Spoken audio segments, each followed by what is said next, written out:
there's a tree that bleeds when you cut it. And it's named after a dragon!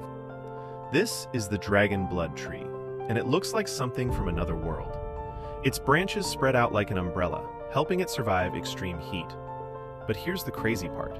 When its bark is cut, it releases a deep red sap that looks exactly like blood.